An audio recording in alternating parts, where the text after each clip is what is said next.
Welcome back to Dubai, everyone. We are here for the next month, and I'm going to talk to you today a little bit about the subject of different ways that you can obtain citizenship.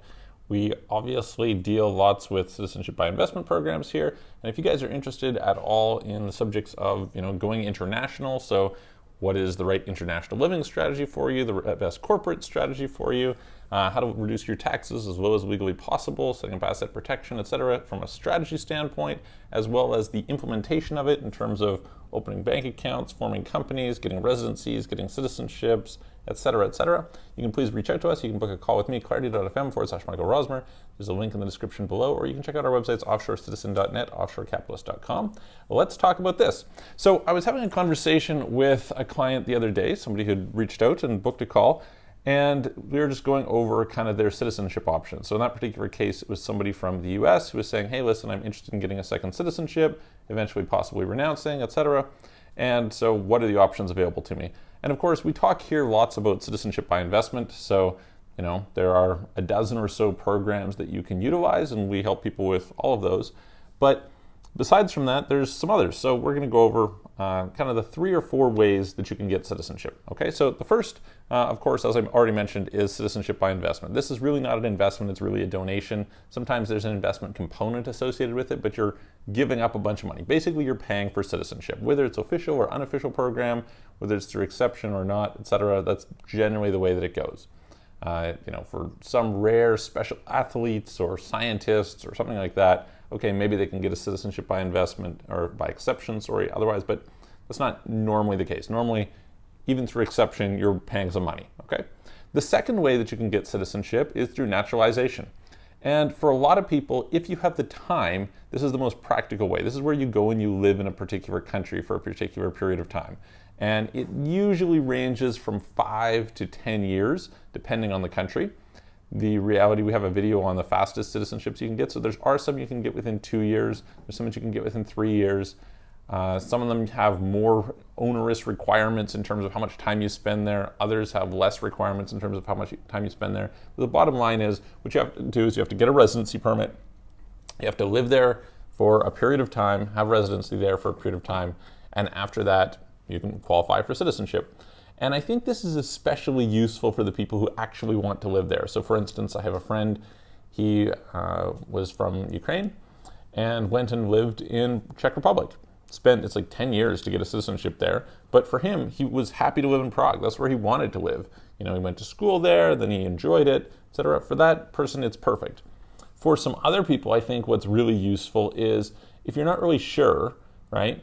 But you have the ability to maybe make an investment that will get you a residency permit. So for example, we deal a lot with Portugal, right? There's others as well, but Portugal is kind of the big one, where you could buy property as an investment. You have a minimal amount of time you need to spend there, but you'll have a residency permit.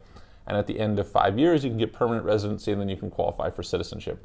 That I think is a really good kind of backup option for a lot of people. And there's other places that you can do something a little bit like this. Dominican Republic is not a very good citizenship, but you can do that within 2 years, right? So great.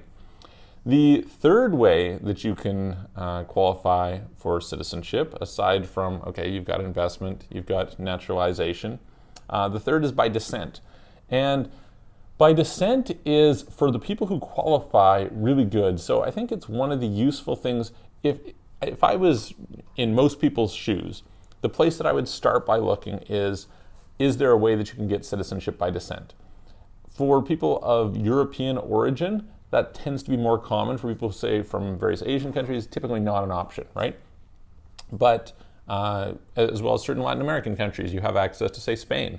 Fantastic. Like if you can get citizenship by descent and you're willing to wait the time, it usually, depending on the country, I find it takes, around 2 years to go through that process, sometimes a little more, sometimes a little less, again, depending on the country. I've seen some cases where it was really fast, where the descent was really clear, right? A friend of mine got it in Italy very quickly.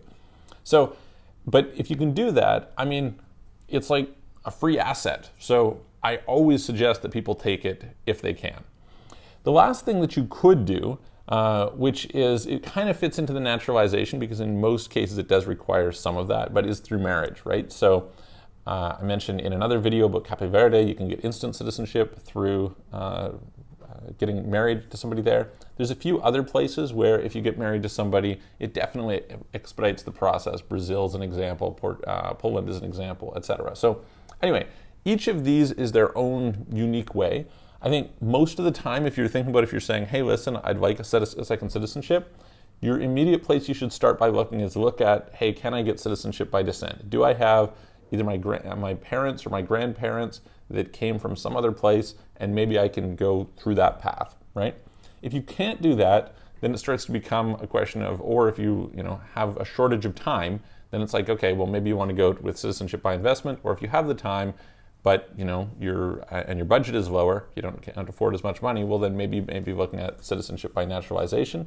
But again, it depends if you're wanting to renounce your U.S. citizenship or whatever. So if you'd like help with that, if you'd like help figuring out, hey, where could you go, what might be the best solution for you, etc., please reach out to me. Again, you can book a call, credit.fm/Michael Rosmer. If you like the video, give it a thumbs up, hit the subscribe button, hit the notification bell, and I'm going to look forward to seeing you guys on the next video.